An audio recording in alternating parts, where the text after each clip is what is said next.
Hey guys, welcome back to the channel. This is the story about Naruto. What if Naruto had Dragon Sage? Part 2. Hope you'll enjoy this video. So before we start, please do support for more awesome content and also hit the subscribe button and share this video with your friends. And also support the creator of this fanfic. I have created many playlists, check it out in the channel. So let's start the video. No, Naruto exclaimed as he slammed his hand down on the ground.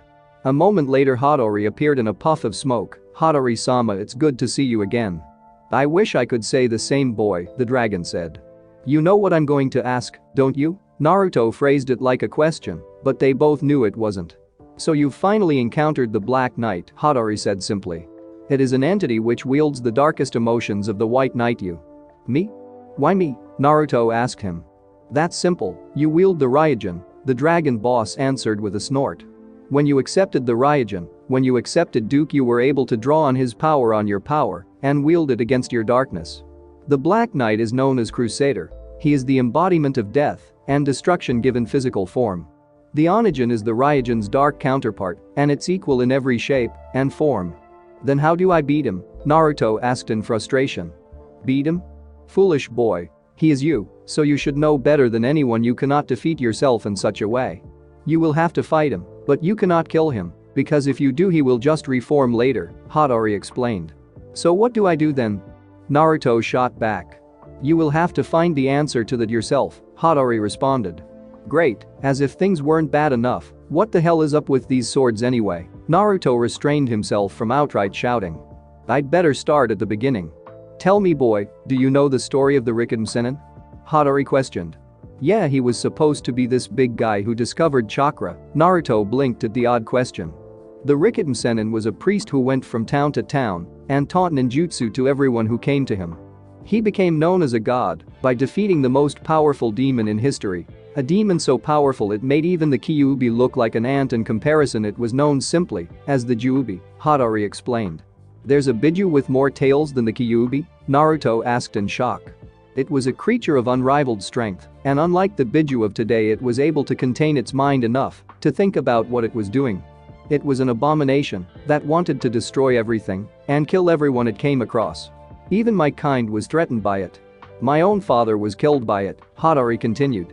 What's this got to do with the knights? Naruto asked. The Juubi commanded an army of lesser demons and sent them to hunt those that were hiding during its reign. Rikiden Sennin's first encounter with the Juubi ended with him almost dying from the combined efforts of the Juubi and the lesser demons. He knew he couldn't defeat them all at once, so he forged several weapons out of extremely old magic, Hattori explained. The Raijin and the Onijin, Naruto realized. Not quite, Hattori smiled at his quizzical look. He crafted 5 swords and infused them with parts of his chakra. Those 5 swords merged and allowed him to become the final knight of the ancients. I only saw it once, but he defeated the Juubi with it along with the Rinnegan, his bloodline. He was a god knight, and I can still remember the words he said to us after the battle was over. What did he say? Naruto asked. I have brought peace and order, Hattori quoted. That's what he said. He died a few years later. And you're saying that Kyuubi is one of the lesser demons that survived the war? Naruto asked. Now the Rikiden Sennin wiped out most of them and forced the rest to flee, including the Ryubi. Only the most battle-hardened of demons remained behind after the fall of the Juubi, and the Kyuubi came into existence after the Juubi's defeat along with the rest of the Biju of today. The Kyuubi and the rest of the Biju are actually parts of the Juubi's chakra core. The Rikiden Sennin split the Juubi into the 9 Biju of today just before he died, and on his deathbed he constructed the moon itself to act as a prison for the physical remains of the Juubi, Hattori explained. He created the moon? That's the scale of what you're talking about, is Naruto began. The Rikiden Sennin was a monument to humanity's potential and deserves nothing but the utmost respect. After the battle was over, he placed the Raijin and the Onijin in our possession, while he entrusted the other 3 swords to others. He also foretold a prophecy which said that his successor, a child of prophecy, would come to us in order to claim the swords. Many have tried, but all have failed to control the power of the knights. In fact, nearly every one of them has been killed by their own power, Hattori continued. And you think I'm this child of prophecy? Naruto asked incredulously. I don't know, Hattori finished. Naruto looked at the crimson sword in his hand and clenched its handle. I'm not sure what you want me to do. Do what you must, Hattori said simply. Where did the Jubi come from? You said it just appeared one day, so where was it before that? Naruto asked, confused. The great dragon remained silent for a moment before he answered, it came from the realm of oblivion where nothing exists. What's that supposed to mean? Naruto asked, even more confused. Tell me, boy, what do you know about Pandora's box? Hattori asked with narrowed eyes. I've never heard of it, Naruto replied. It was created by a goddess long ago to house all the evil in the world, the dragon explained. It has only been opened once in all of existence, and that was the time when the Jubi and its minions were released. Wait, you're saying the Jubi came from a box? Naruto asked in disbelief. Is it so hard to believe? You have a demon sealed within your stomach, Hattori shot back. Pandora's box is a prison like any other, however, this prison is connected directly to the realm of oblivion where only emptiness exists. The box holds incredible destructive power and has been sought after by many men. It's fitting that only a woman is capable of touching the box and opening it. So even if someone found it, they wouldn't be able to open it unless they were a girl? Why? Naruto questioned. The box is hidden away in a place eons old that even I do not know, only the Biju know of its location, and none of them are capable of touching the box. Only a human female is capable of touching the box without being sealed within it, Hattori explained. Why are you telling me all of this? Naruto asked him. Because your darker counterpart has already learned this information and will most likely use it to his advantage. Use this information wisely, boy, Hattori concluded before he disappeared in a puff of smoke. Easy for you to say, Naruto thought with a sigh. What are you really up to, Yami? Land of Wave, mainland bridge. 2 weeks passed as the bridge was completed and the Kumo team was standing in front of Zabuza's grave. Everyone remained quiet as Haku placed them on the post and took a step back. Even Kurabi hadn't said a word as the service had begun by Tazuna and ended with the team turning to leave.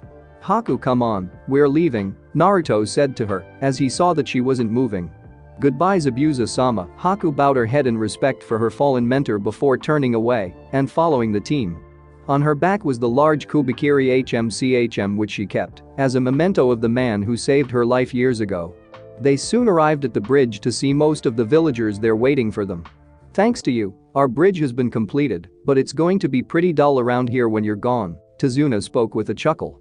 We've enjoyed your hospitality, thank you, Yugito said, and bowed in respect.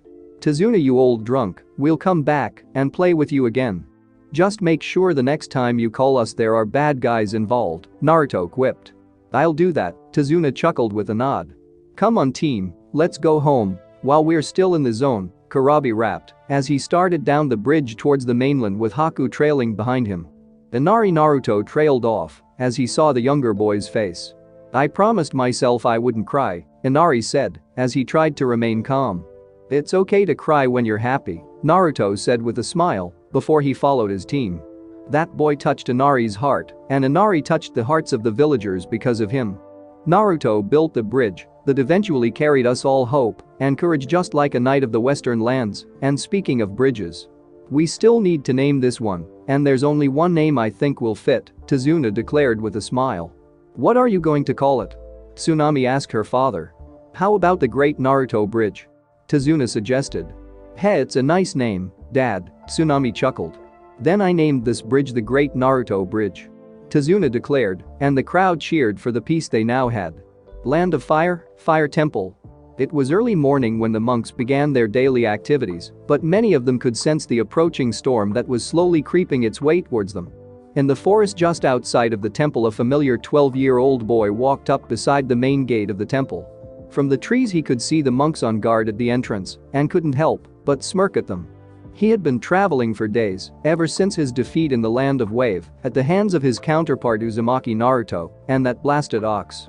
Yami now knew he was no match for his other half with his current level of strength, especially since unlike Naruto he didn't have access to the near-limitless chakra reserves of the Kyuubi no Yoko. That's when he had started to think of a new course of action. He could sense where Naruto was through the residual presence of the Kyuubi's chakra. That was how he had tracked the Kumo Gen into Wave, and that was the reason he now stood before the Fire Temple gates. He had felt another signature identical to the Kyuubi's in this temple, albeit on a much smaller scale, but it was still there, and he had come to claim it. All he needed to do was locate the carrier of the Yauki he was sensing. Only 2 guards? I'm almost insulted, Yami thought, as before he threw a rock over the wall only for it to explode with a pop. Electrical barrier seal, it looks like I'm going to have to knock, he smiled as he unsheathed his sword and dropped down from the trees. What the? It's a kid, said one of the guards in surprise. Dark Knight of the Fallen Kingdom, I humbly ask that you grant me power. The power of the Forgotten, the power of destruction, and the power of reincarnation. I call upon you, Crusader. Ascendo. Yami shouted as he planted his sword into the ground and purple light exploded from him. What the guard spoke before he was struck down by the Black Knight's sword. Hey, what are you? The other guard shouted before Yami flapped his wings and blew the man away. The knight then raised his sword and struck the main gate, Raiten, Sudareku Raiten Ningu. The gate was destroyed a moment later and the barrier dropped, allowing the knight to continue inside the complex. By now dozens of monks were filing into the courtyard as the knight walked through the flames that dotted the area of the gates. The leader of the monks, Chiriku, was standing at the entrance to the main building, looking up at the approaching knight. Yami stopped and extended his wings outwards as he looked over the assembled monks. Who are you intruders, and why have you come here? Chiriku inquired simply. My name is Yami, the Black Knight declared.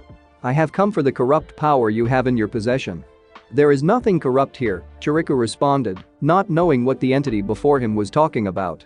You are lying, Yami said simply. You have in your possession something known as a Jinchuriki, or perhaps you only have a piece of one.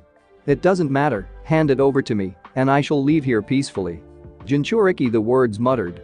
A demon, the Yami clarified, as he turned his head towards where he felt the tainted chakra was located.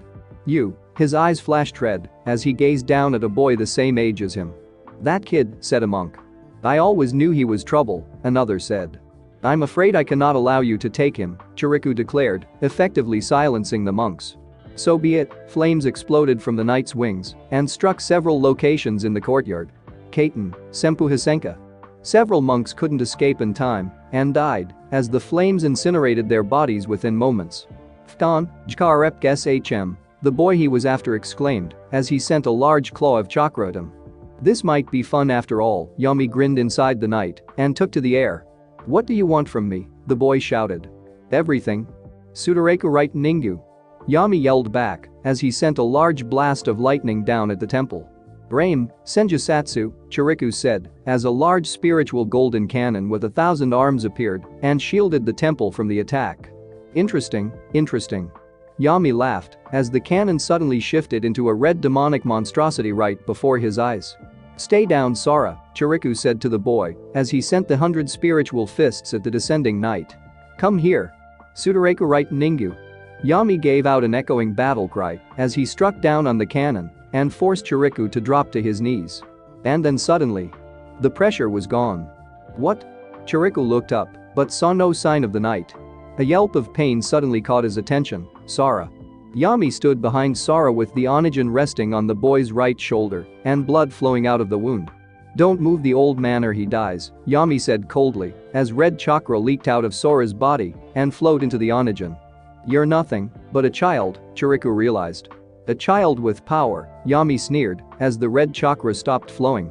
We're done here, I have what I wanted. He kicked Sora away and quickly threw a set of smoke bombs at the floor. Don't let him escape. Chiriku shouted to the monks as he sent several spiritual fists at the fleeing boy. No, Yami exclaimed as a hawk appeared alongside him in a puff of smoke. Get us out of here, Takemaru, he ordered and jumped on the now airborne hawk as it took to the sky. He got away, one of the monks said through gritted teeth. Sora? Chiriku asked the young boy at his side. My hand. Sora trailed off at seeing his now human hand. He took it away, Chiriku mused as he saw the hawk disappear into the distance. Takemaru, thank you for the help, Yami said to the hawk he was riding on. Did you get what you wanted, master? Asked the hawk. Yes, I did, Yami confirmed with a smile as red chakra wisped across his arms. Where to now? Takemaru asked. I need to be ready for my next encounter with my mother. I need to start collecting bloodlines, Yami said simply. I heard Konoha is holding something called a Chunin exam this year while we were in Tanzaku town a few days ago, a perfect time to start. So we have a destination? Takemaru inquired. Yes, head south towards Konoha, Yami smirked as they flew off. Aren't you on the run from them? Asked the hawk. Yes, but what better place to hide from those after you than right under their noses? Yami shot back. Hold on a second, let me get this straight. Not only did you defeat Momochi Zabuza and acquired a bloodline user for Kumo, but you also gained the loyalty of another nation and fought some dark version of Naruto? He asked incredulously. Well, when you put it like that, Naruto muttered sheepishly. Yo, the dark guy we fought is Naruto's darkness. That never happened to me. Fools, you fools, Kurabi answered. Right, he said, as he felt a headache coming on. Do we have any idea where this thing went? He questioned. He disappeared, and as soon as Kurabi-sensei arrived, Yugito replied, and the Raikage nodded in understanding. If you encounter this Yami again, then I want you to either capture him or kill him. He asked in clarification. Understanding Raikage-sama, the teen knew not to question his orders on this. He'll be coming after me, sir, Naruto said. He wants to kill me, and I will have to face him sooner or later. And by that time you will be ready, my brother will see to that, he responded in a serious tone. Now that the issue with Wave is out of the way, Haku was it? The girl in question nodded in reply. What do you wish to do? You can join if you wish, and I will even place you on the same team as these two. I'd like the Raikage-sama, Haku said with a bow. You said two Raikage-sama, Yugito picked up. Yes, I'm reorganizing Team B, he clarified. Kurabi, I need you here in Kumo for the next few months until the Chunin exams are over. Chunin exams? Naruto blinked. It's the exam which Genin takes to become Chunin. Aren't they being held in Konoha this time? Yugito asked. Yes, they are, however you won't be entering the exams, he said firmly. What? Why not? Yugito questioned. What do you think Konoha would do if Naruto were to step foot in the village? He shot back, and everyone fell quiet. It didn't take a genius to figure out what Konoha would try to pull. They would want to capture or kill him. So they can't take the exams this time around. That still doesn't explain why I'm on the rebound, Kurabi said from the side. Konoha knows Naruto is here in Kumo, he declared to the room. Wars have been started over less, and I wouldn't be surprised if they tried to pull something.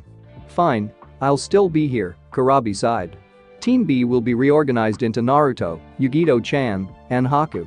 Haku, you will have the rank of Genin until I say otherwise, he spoke clearly.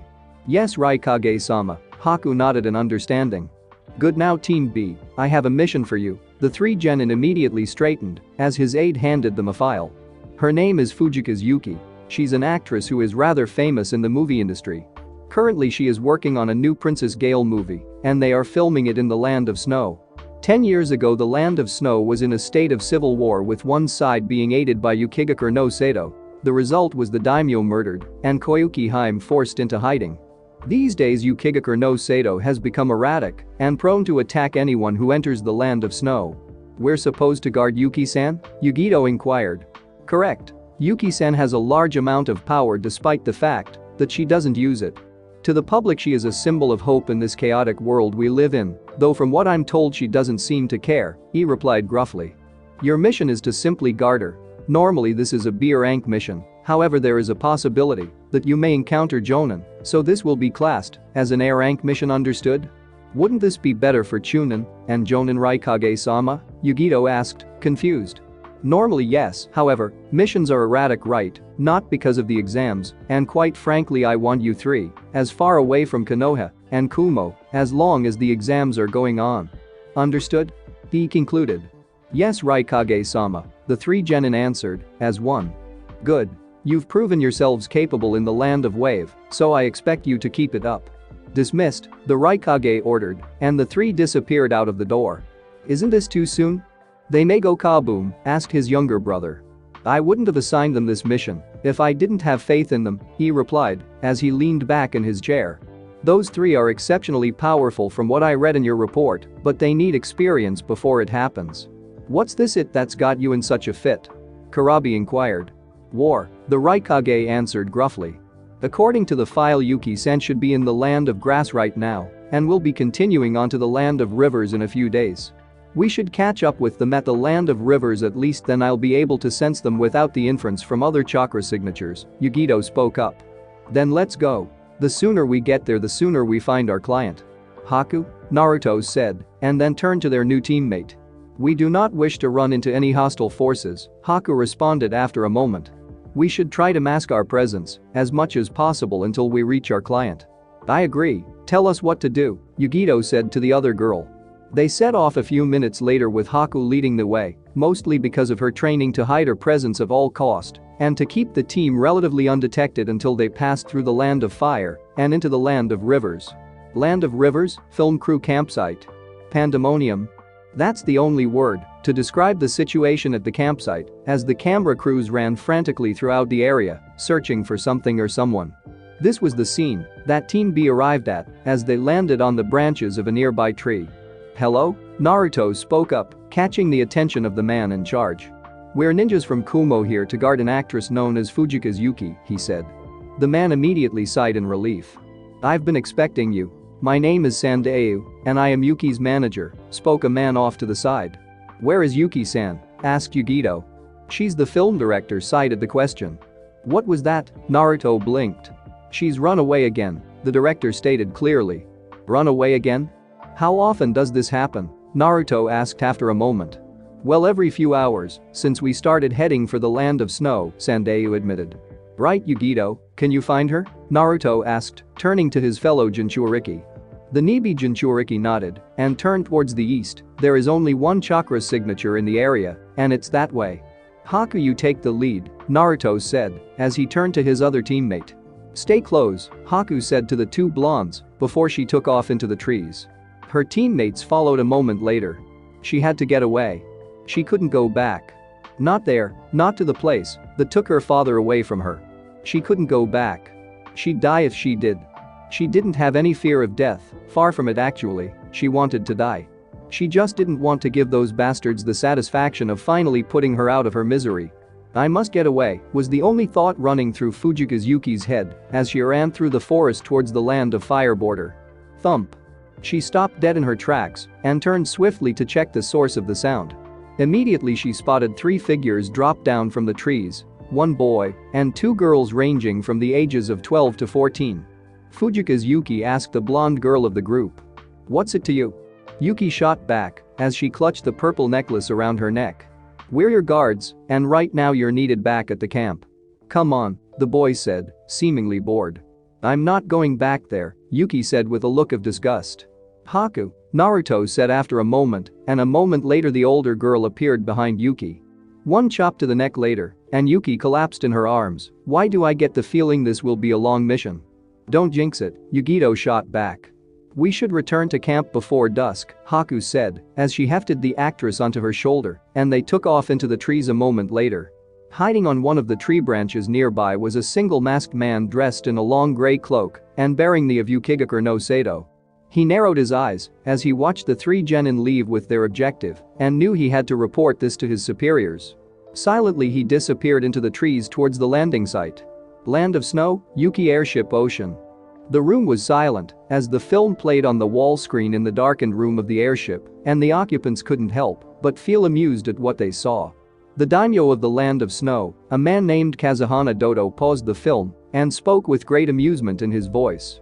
"We've finally found her," Dodo's voice echoed through the room. "And she even has the hex crystal, how interesting. Her escort is a team from Kumo, started by Roganator. She is being guarded by Team B, students of Yutsuki Kurabi. They're just genin. They're not a threat," continued Fuyakuma Mizer. "I wouldn't be so sure. You know, as well as I do the things Kurabi-san has done and how strong he is. I doubt he would teach just anyone," countered Kakioku Fubuki.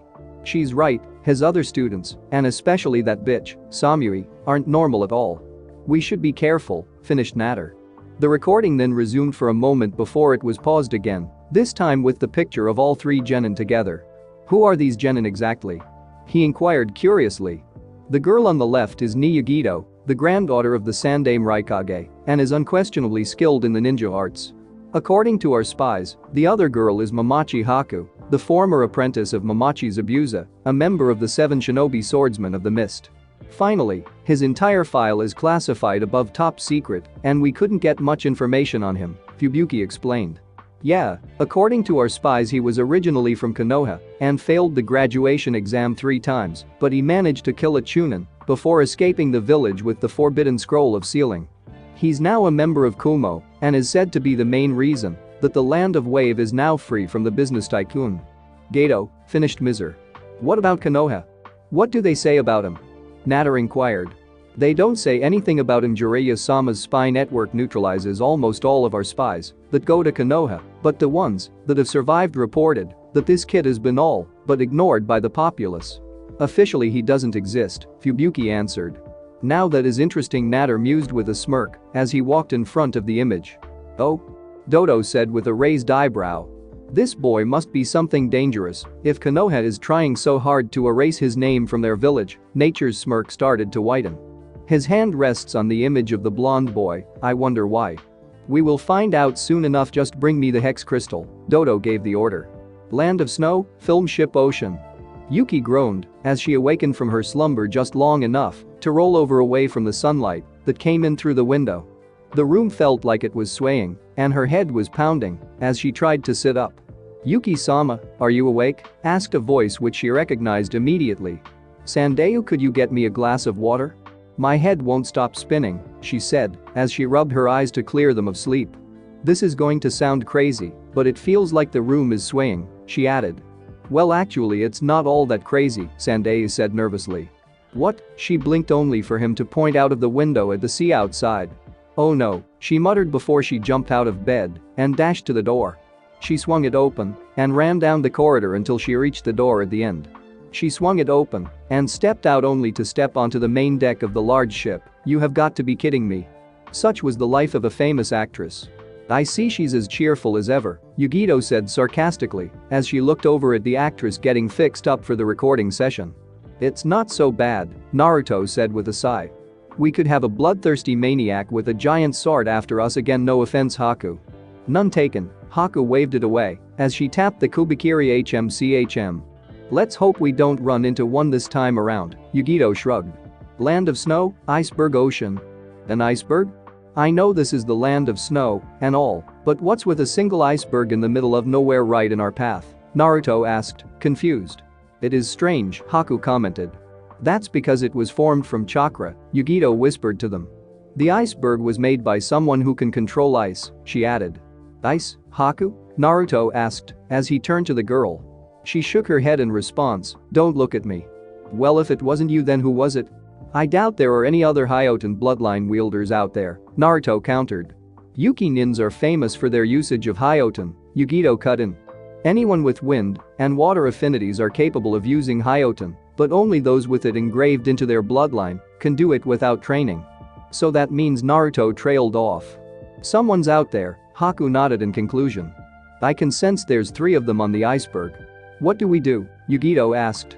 Do we run, or she trailed off? A fight? Are you serious? Naruto asked as a grin started to spread across his face. A sudden explosion on the iceberg caught their attention. I don't think that was part of the movie. Let's go, Yugito said as the 3 jumped in front of the actors and Yuki. Come out. We know you're there, Naruto shouted, and, though the camera crew seemed confused, a man dressed in strange armor appeared on top of the nearby cliff. Welcome friends to the land of snow, the man said with a sneer. The other 2 are to the left and right, Yugito said, as another 2 Yuki nins appeared from the snow in the direction she said. Greetings Princess Koyuki, I do hope you're still carrying the hex crystal, the pink-haired Kunoichi said with a smirk. Princess Koyuki, Yugito thought, as she cast a look back at Yuki. It looks like you're as good as they say, Yugito-san, the man on the right side. I knew this was going to be a long mission, Naruto thought, as he clenched his fists at his side. And it started off as such a nice escort mission. Fubuki, Miser, I'll leave the princess to you, Natter said before he jumped down from the cliff. He's mine, Naruto said as he dashed forward and formed a hand seal. Tajuo Kage Bunshin no Jutsu. Instantly 30 clones appeared at his side and charged at the descending Yuki nin.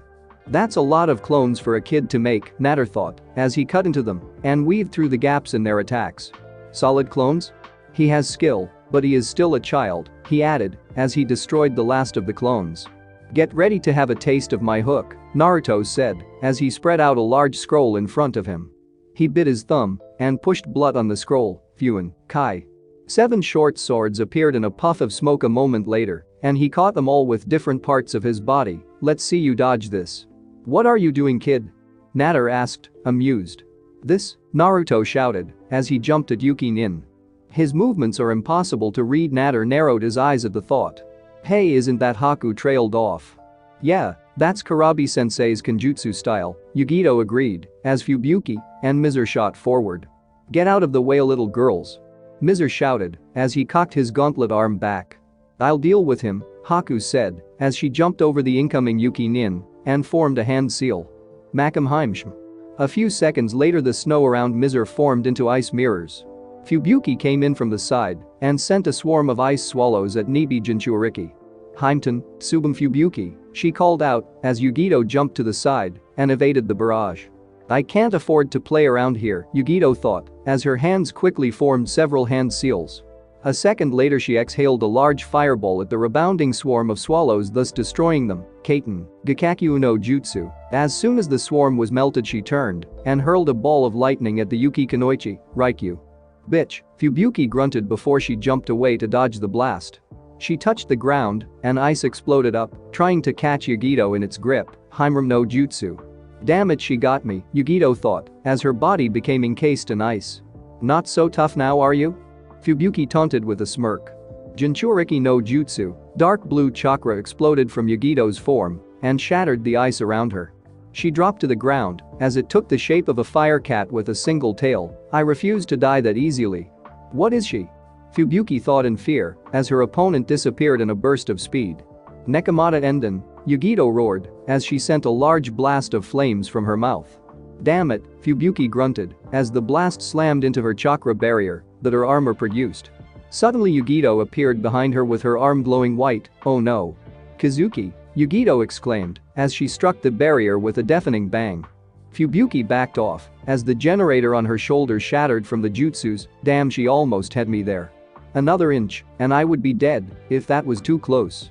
Suddenly Yugito charged again and slammed her other arm into Fubuki's chest, shattering the ribsage and blowing out her back. What? Lariat, Yugito called out as Fubuki was blown back and crashed down at the bottom of the nearby cliff. Snow piled on top of her a moment later from the impact. Never underestimate the strength of Kumo.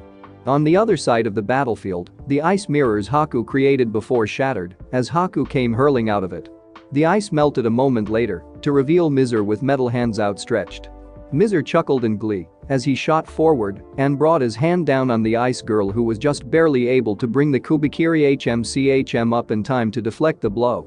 Even so, she was sent flying back before she crashed down into the side of the cliff edge as Mizer touched down on the ground in front of her. You're about to die, little girl, Mizer sneered as he closed in on her. I'm sorry, Naruto, Yugito-chan, I failed you, and Zabuza-sama. Please forgive me. Haku closed her eyes and braced herself for the pain to come. You give up easily. Since when do I hear voices in my head? Haku thought in surprise. You're a funny one, I see, with a heart of both ice and water. I can deal with that now. Repeat after me if you want to win and live to fight another day. Haku snapped her eyes open as they now glowed pure white like snow, and the Kubikiri HMCHM in her hand started to glow blue. What? Mizer took a step back in surprise when chakra exploded from the sword and started to wrap around the ice girl. Everyone on the battlefield stopped and turned towards it in surprise, especially the Kumo nins, who recognized what was happening. Don't tell me she's another knight, Yugito thought in shock. Naruto trailed off as he saw Haku raise the Kubikiri HMCHM up to the sky. There's no mistaking it, that's another of the knight swords created by the Rikiden Sennin. Frozen princess of the ancient moon, I ask you to grant me power. The power of eternity, the power of transcendence, and the power of the immortals. I call upon you, eternal. Ascendo, Haku exclaimed as she was encased in a blinding white light. Feathery white wings extended outwards as the new knight stood from its crouched position and raised its head to look over the battlefield. It was a plated blue with white runes covering its arms, neck, arms, and shoulders. In the center of its chest was a beautiful blue crystal that glowed for a few seconds before dimming. What is this? Mizer shouted as a Zanbato appeared in the new knight's hands. Tsukashiro, Haku whispered as a circle of ice rose up from the ground around Mizer. What? He was frozen instantly. The ice princess turned away and clicked her metal fingers. Shatter, she whispered, and the ice shattered in a shower of particles. Whoa, was all Yugito could say as Haku hefted the Zanbato onto her armored shoulder. Damn you three. Natter shouted in anger as he jumped away. He landed on one of the nearby cliffs and formed a hand seal. Heimten, Rumdan Natter no Jutsu. He shouted as dozens of ice wolves formed and barreled down the side of the iceberg. Jinchuriki no Jutsu, Naruto exclaimed as red chakra exploded from his body and encased him. He disappeared in a burst of speed, avoiding the ice wolves, and appeared above his opponent once again. This kid, Natter thought, as he tried to evade the blonde boy's almost unreadable kenjutsu. He jumped away and formed another set of hand seals. Heimten, Harik Mko, he shouted as a large ice dragon formed and descended towards the blonde. The dragon slammed down on where Naruto was standing, sending him crashing down the side of the iceberg until he rolled to a stop beside his teammates. Haku returned to human form a second later and landed near the Nibi Jinchuriki with a thud. Naruto, Yugito shouted in worry as the boy slowly stood back up and staggered slightly. I'm fine, he shouted back. I'll handle this guy. You two get everyone back onto the ship now. But Yugito started only to feel a hand on her shoulder. He's telling us kindly that we're in the way, or don't you remember what happened in Wave? Haku spoke from her side. Damn it, Yugito gritted her teeth as she turned and dashed towards where Yuki Koyuki was standing. She and Haku quickly grabbed the actress and her manager before running towards the film ship they were using. That show off, she muttered as she cast a look back at the snow-covered battlefield. Get ready to die, boy, Natter sneered. You're the one who will fall today, Naruto declared and unsheathed the Raijin as it glowed red. Holy Knight, champion of the ancients, I ask you to grant me power. The power to protect, the power to defend, and the power to safeguard the innocent. I call upon you, Duke. Ascendo. Light exploded from the dragon blade and blinded Natter and everyone watching from view. When the light died down, Naruto stood in his knight form, towering at roughly 20 feet tall and wielding a large Raijin in his right hand and a blue shield in the other. What is this? What are you? Natter shouted as he took a step away from the white knight. I don't really know anymore, Naruto answered honestly. He held his sword out at the side and then brought it down where Natter was standing. Raiten, Dorigen Rajingu, he called out as the speed of his attacks increased. He sent a barrage of attacks at the Yuki Nin and forced Natter to jump higher onto the iceberg. Just die. Heimten, Ikaku Hakyuja. Natter exclaimed as an enormous ice whale exploded from the water nearby and descended on the knight. Naruto quickly turned and swung the Raijin to strike at the attacking elemental animal. Phanerajajimento, Naruto called out as he released the lightning chakra from his sword. The world exploded in light as the ice whale exploded and Naruto jumped off of the iceberg a few seconds later. He landed on the water a few hundred feet away beside the film ship as Natter caught sight of him.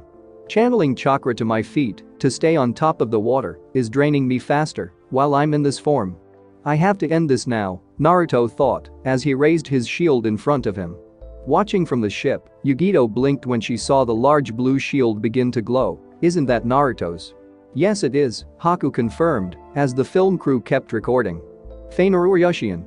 A white blast of pure lightning lanced out of the shield and shot towards the iceberg. What? Nature's eyes widened in fear as the blast struck the cliff directly above him and light consumed him. Oblivion took him in its cold embrace as the entire iceberg disappeared in one massive explosion. Did we get all that? Asked the director. Yeah, I think we got it all, said his assistant nervously. The knight disappeared a moment later as Naruto reverted back to normal and collapsed atop the water. Yugito and Haku quickly caught him and carried him back onto the deck of the ship. You reckless idiot, Yugito said as she shook her head. Sorry if I worried you, Naruto said weakly, clearly exhausted, as they set him down against one of the nearby crates. That was a Jonin, Haku stated clearly. These knights, they're a dangerous thing to wield.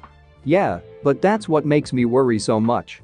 If I can defeat a Jonin like that with my knight, and you can beat a Chunin in one move, then what can Yami do with him? Naruto asked the question.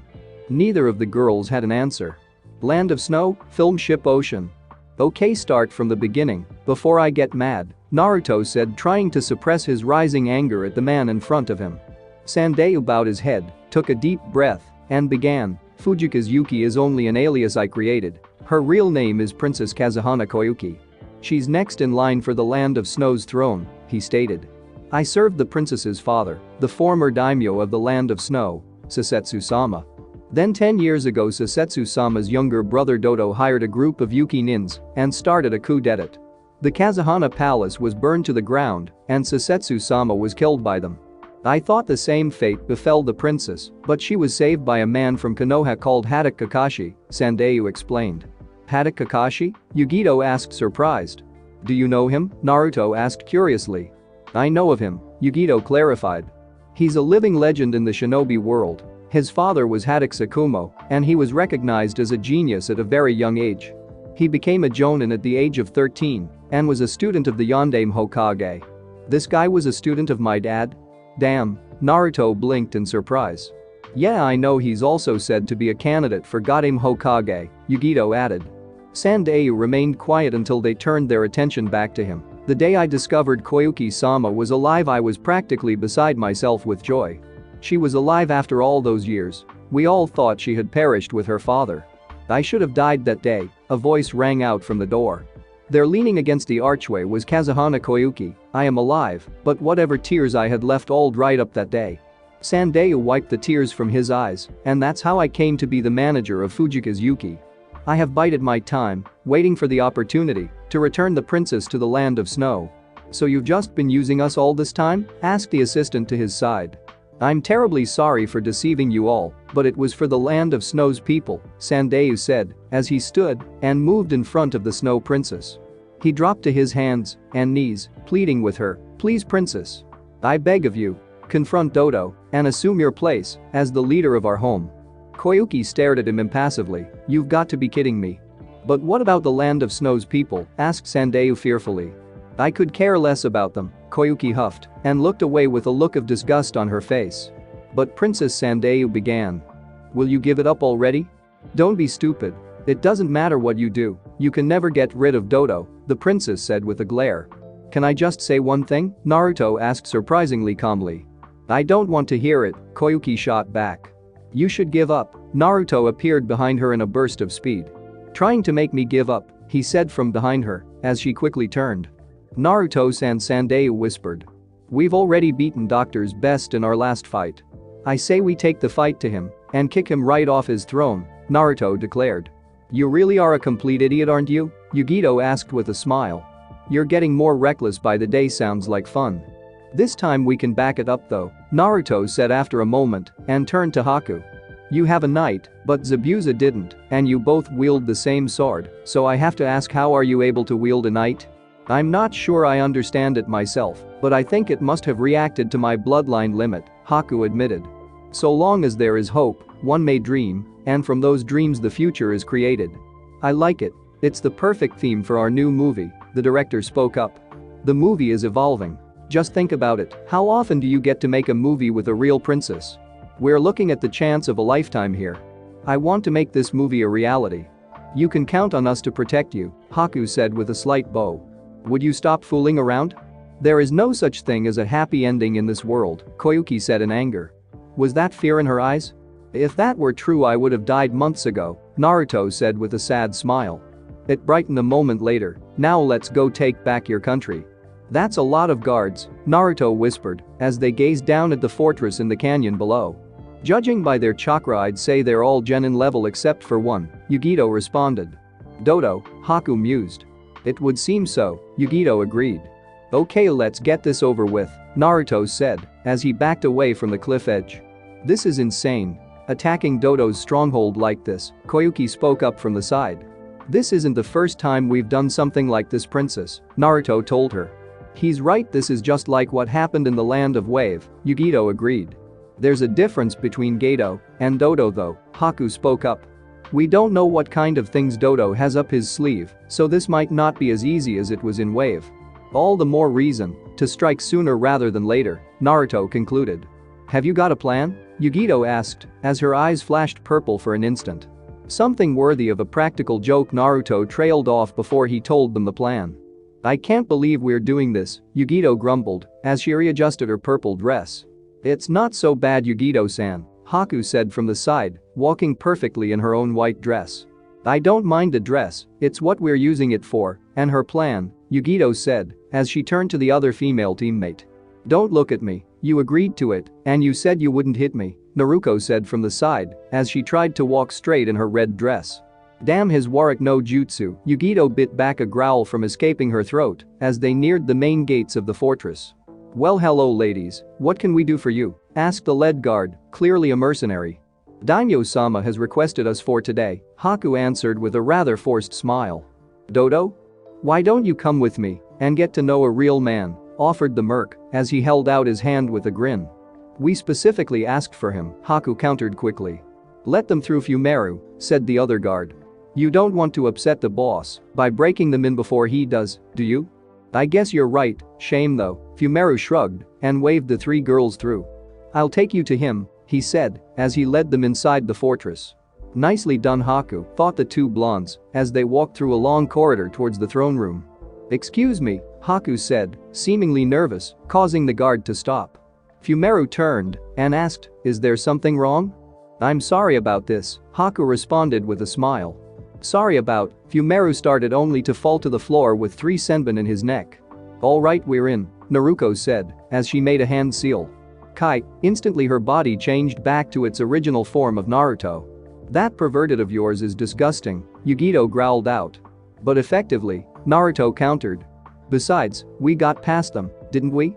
Yugito huffed and started down the hallway towards the throne room.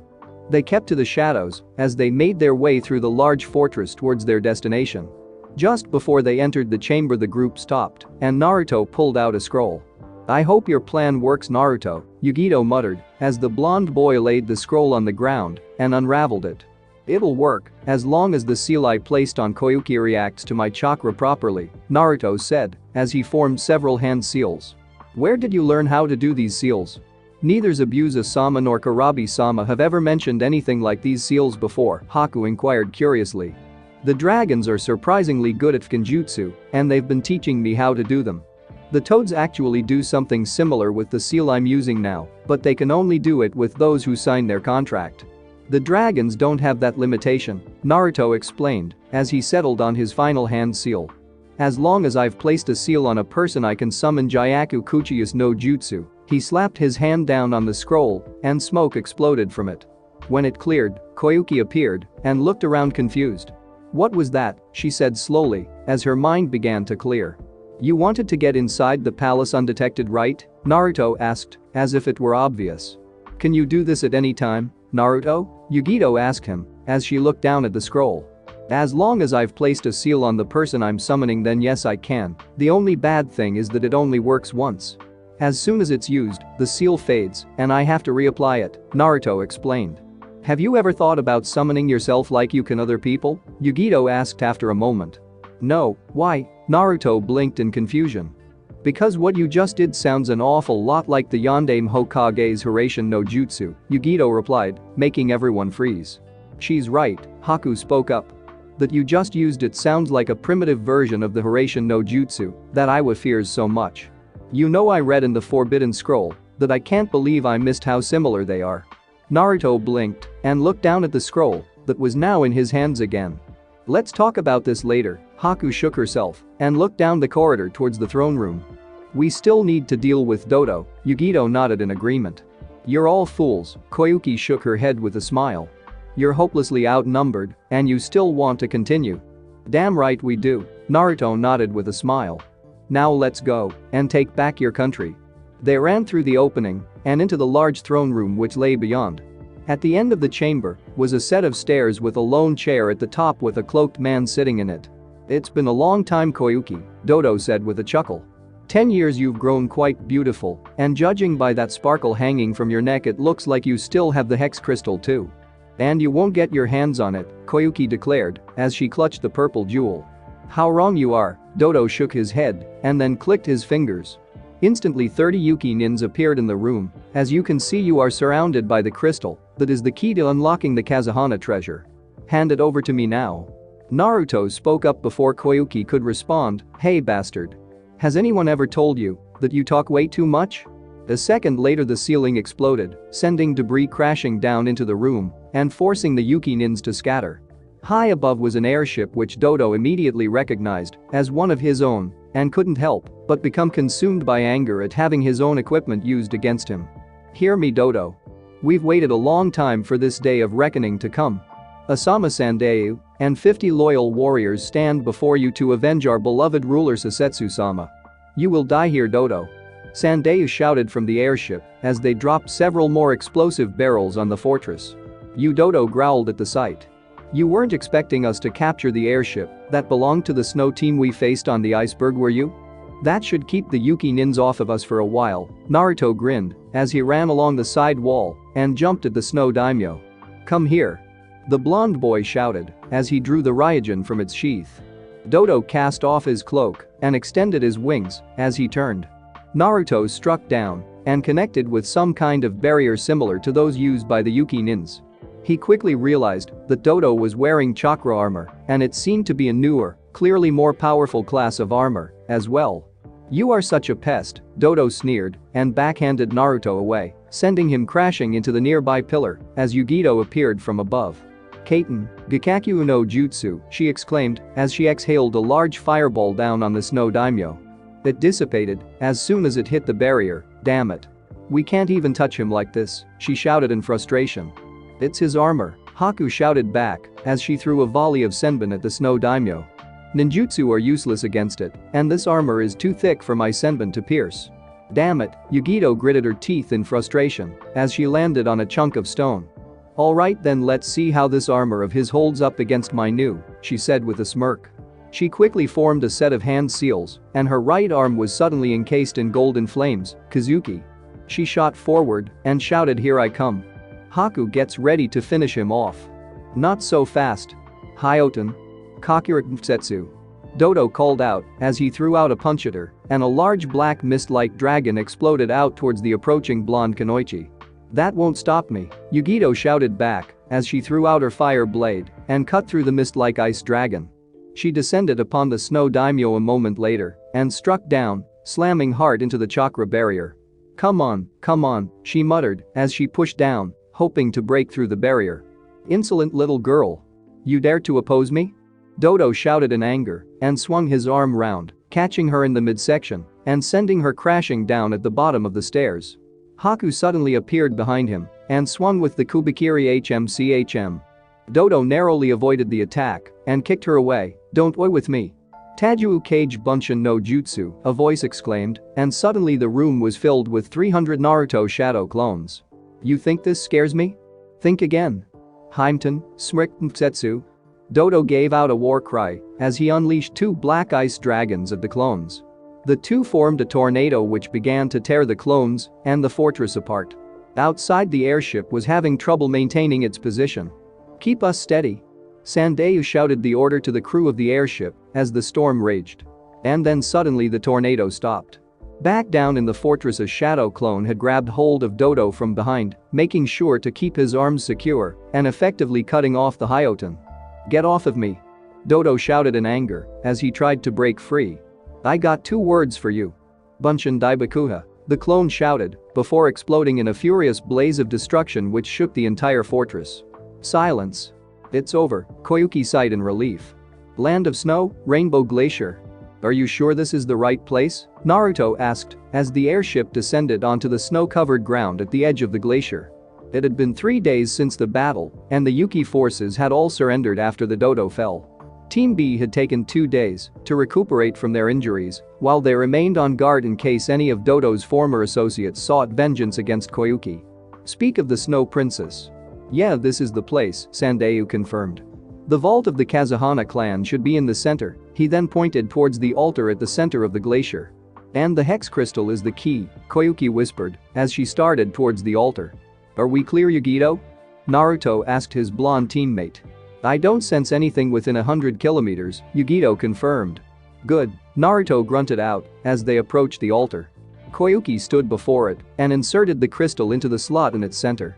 A moment later, the area around them suddenly changed from ice and water to grass and streams.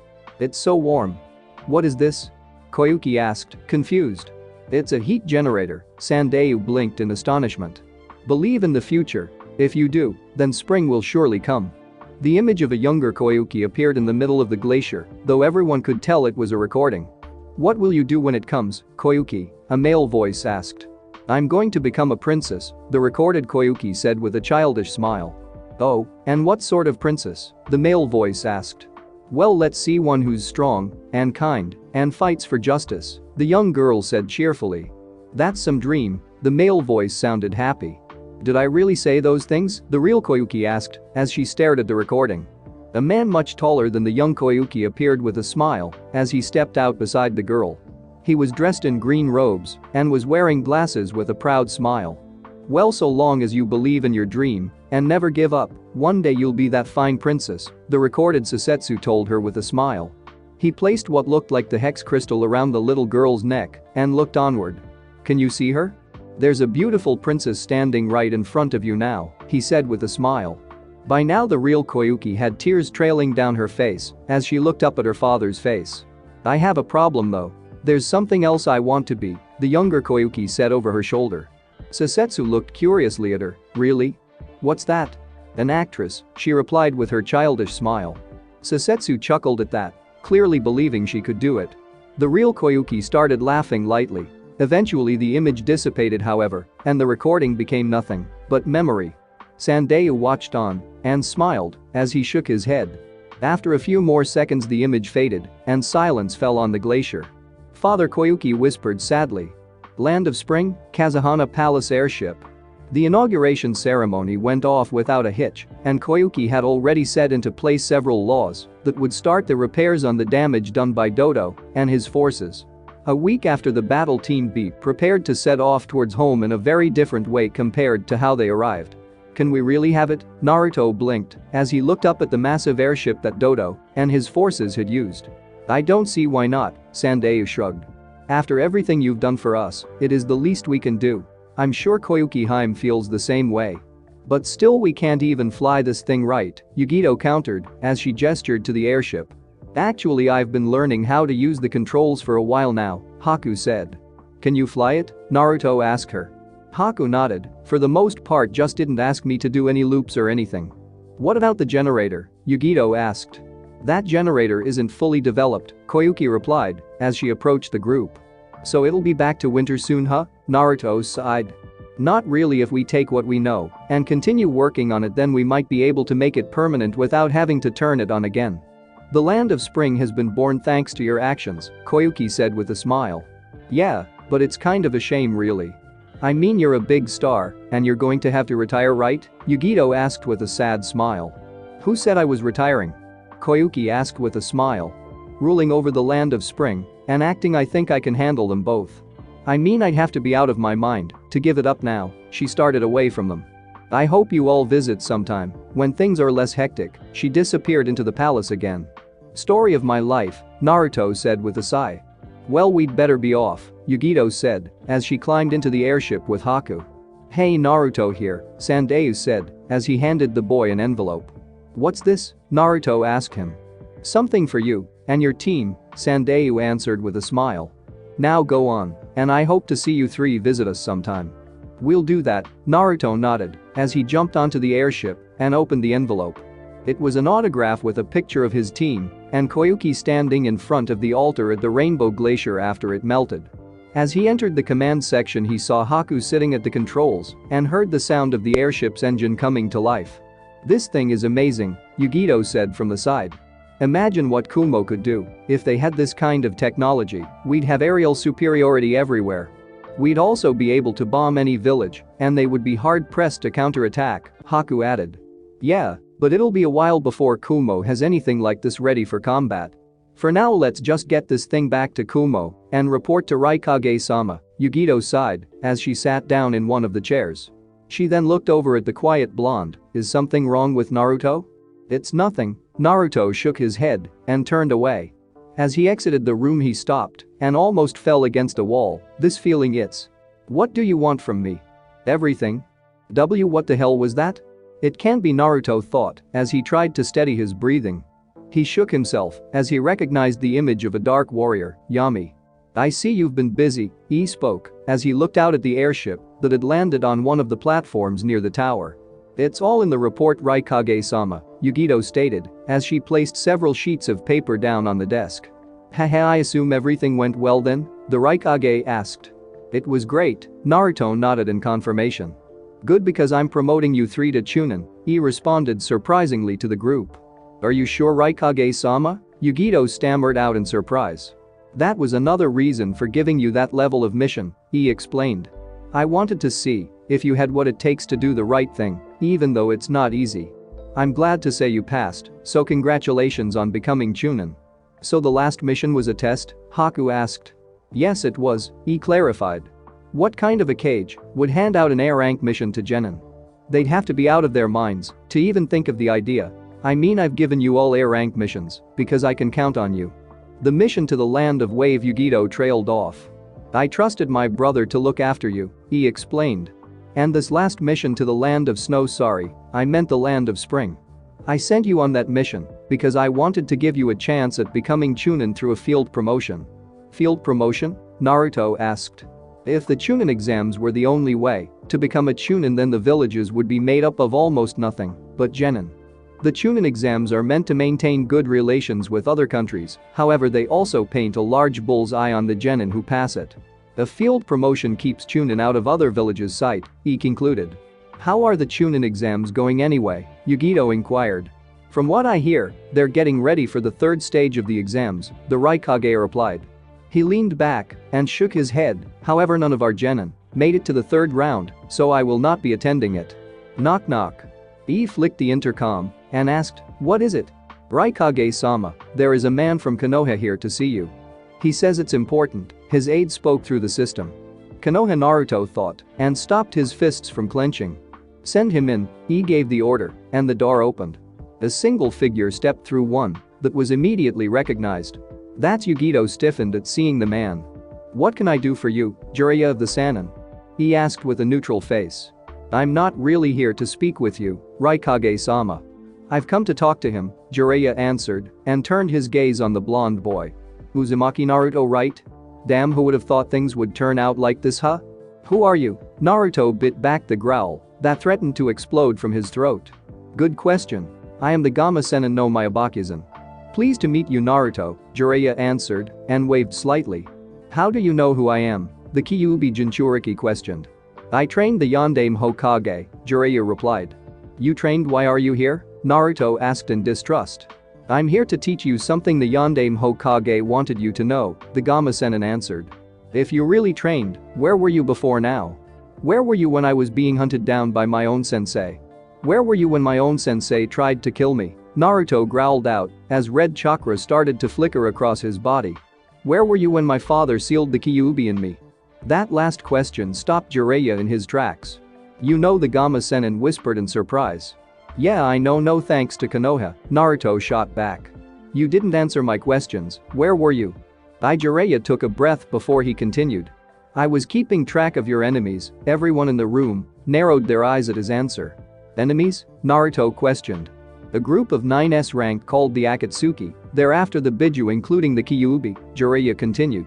Among their members are Orochimaru of the Sannin and Akasuna no Sasori. These eyes flashed at the names. Orochimaru is a part of this?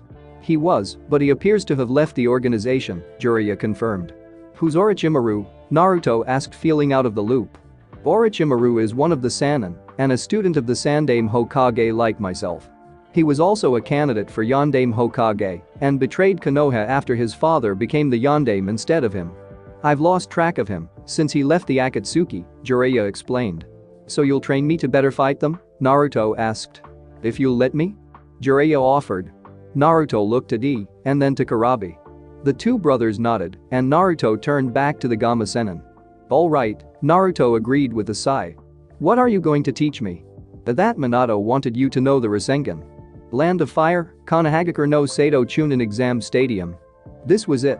This was his chance to prove that he was one step closer to killing his brother, his enemy, and fulfilling his revenge.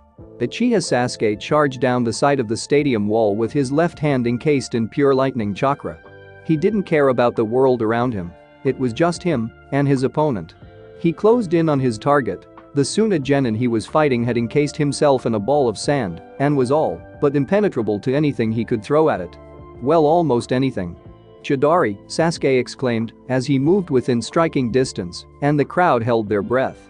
Only for a figure to drop down from the sky and slam his lightning-covered hand down on the ground to create a small crater.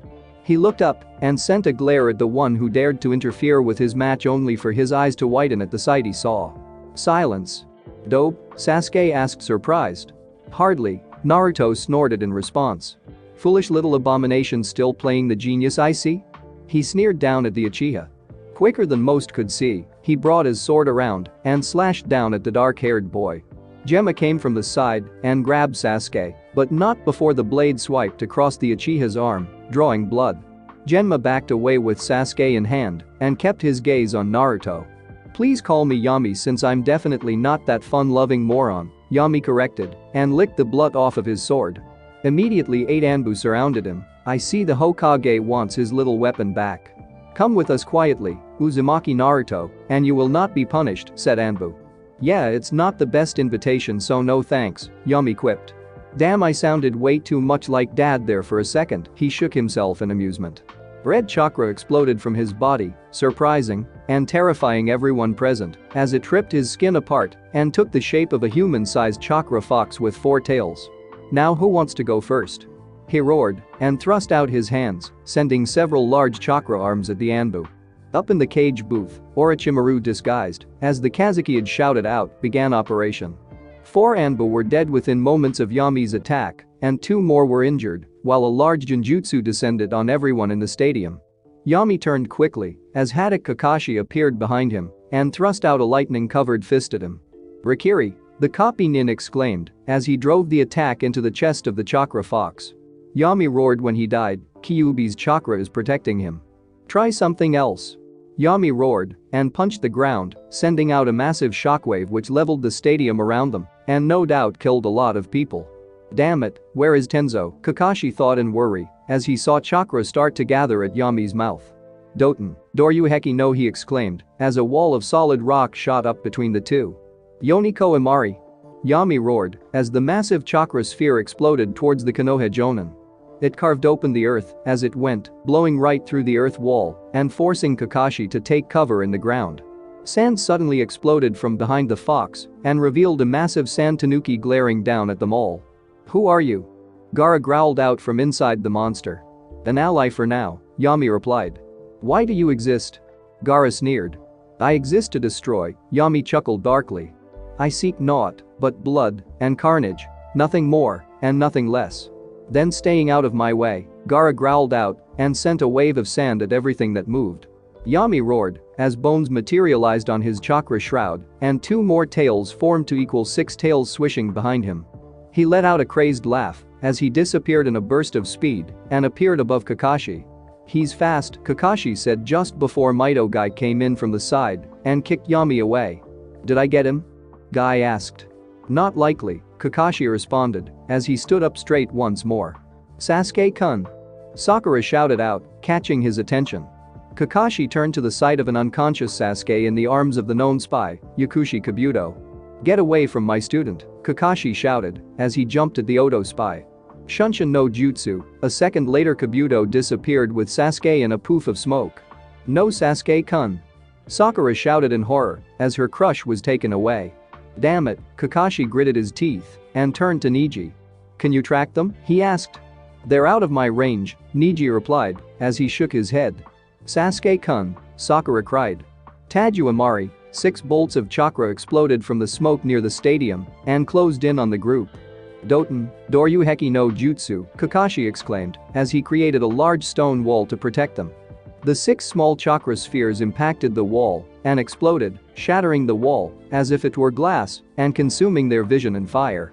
Kakashi's Sharingan spun wildly as Yami, who was now in human form again, stepped through the flames slowly and sent them a chilling glare with his back against the flames. This can't be the dead last, Kiba shouted indignantly. Dead last? Oh please, Yami snorted at the name. I've always been this powerful, but Konoha has always held me back. Now you will see my true strength. He unsheathed the Onijin and shot forward. Sharingan, he whispered as his eyes suddenly changed into that of the Sharingan. How did he? Kakashi muttered before he was to engage the boy into jutsu. He's using Kyuubi's chakra to augment his speed, and with the Sharingan he is predicting my moves. It's a good job I got Sasuke team's blood at the end of the match, or this would be a lot more difficult, Yami thought, as he ducked under a punch, only to meet a knee to the face. Got you, Kakashi said, only for Yami to disappear in a puff of smoke. A shadow clone? Kakashi said, surprised. Yami suddenly appeared behind Neji and lunged at him. Neji turned quickly, but was unable to deflect the blade as it grazed his shoulder and drew blood. Yami smirked and jumped away before Neji could counterattack. Haha, too easy, Yami said and licked the blood off the Onigin. What did you do to me? Neji sneered at the blonde. I stole your bloodline like a good little thief, Yami answered with a smirk. Byakugan, he whispered, and his eyes suddenly turned pure white. What? Neji growled out, having lost control of his emotions. Kaiten, Gakakyu no Jutsu, Kakashi exclaimed as he attacked from the side with a massive fireball. Kaiten. Yami called out as he spun, creating a spinning shield of chakra around him. That's the Tenten whispered as he shrugged off the fireball. Yami laughed as Kakashi landed in front of him. Do you understand now? This is what happens when you betray your own. He continued to laugh as Gaara could be seen destroying buildings across the village. You won't leave here alive, not after what you've done here today, Kakashi said to the blonde. What's your name, old man? Any normal Jonin would have died by now if they were to face someone like me, asked Yami as he planted the Onigin in the ground and smirked. Hakata Kakashi, not that you really need to know, the copy nin answered as his Sharingan spun and Yami's smirk widened. I prefer to know the names of my enemies, Yami was grinning now as his sword started to glow purple. What's he doing? Guy asked. Dark Knight of the Fallen Kingdom, I humbly ask that you grant me power. The power of the Forgotten, the power of destruction, and the power of reincarnation. I call upon you, Crusader. Ascendo. Purple light consumed their vision and died down a moment later to reveal a large black knight with raven-like wings. What did he just do? Chaoji asked at the sight. Kaiten, Senpu Hisenka. Yami extended his wings and let loose a large blast of flames. Everyone get down, Kakashi shouted as everyone took cover in the rubble and the flames consumed the area. We're not fighting a ninja here, Asuma said with a wince. We're fighting a monster, and one that may be just as bad as the Kyuubi from 13 years ago. I suppose it's fitting considering who he is, Guy said as he steadied his breathing. That Gaara kid is leveling the village building by building what we do? Kurenai asked the question. Hokage-sama is currently battling Orochimaru, and the civilians have probably been relocated to the shelters. Right now our best option is to withdraw and prepare our counterattack, Kakashi quickly deduced. Hey, take a look, he's powering down, Chaoji said. Yami sighed as returned to human form. Well, I've had my fun, but it looks like the snake bastard has finished dealing with the old man. He looked up and watched as the barrier dropped as Orochimaru fled with his 4 bodyguards, though his arms looked like they had been injured. It's time I withdrew as well, he bit his thumb and formed several hand seals. Kuchiyus no Jutsu, a large hawk appeared a second later in a poof of smoke. You don't mess around, do you? Takamaru quipped as Yami jumped on and they took to the sky. Not all the time, Yami responded curtly as he looked back at the destroyed village and the demon rampaging through it. Where to now? The hawk asked. I think it's time we initiated the first part of the plan, Yami said as a sadistic smirk stretched across his face. Right now I can sense the target north of here. I believe it to be the Nanabi no Kabutamushi, Takamaru replied. Let's go then, Yami ordered as they flew off into the distance. What about Kyuubi's Yang Chakra? Takamaru asked as they flew. Don't worry, I've captured my dad's corpse, Yami spoke as he pulled out a containment scroll. As soon as I have access to a key, then I can transfer it into my seal, so I don't have to rely on these bastardized chakra cells from the temple. This day marked the end of Konohagakure no Sato with the combined Oto-Suna strike force and Gaara rampaging through the village. Thanks for watching my video, leave a like if you enjoyed my video and also do consider subscribing to my channel for more awesome content. If you want the next part of this story, let me know in the comment box. See you next time, till then sayonara.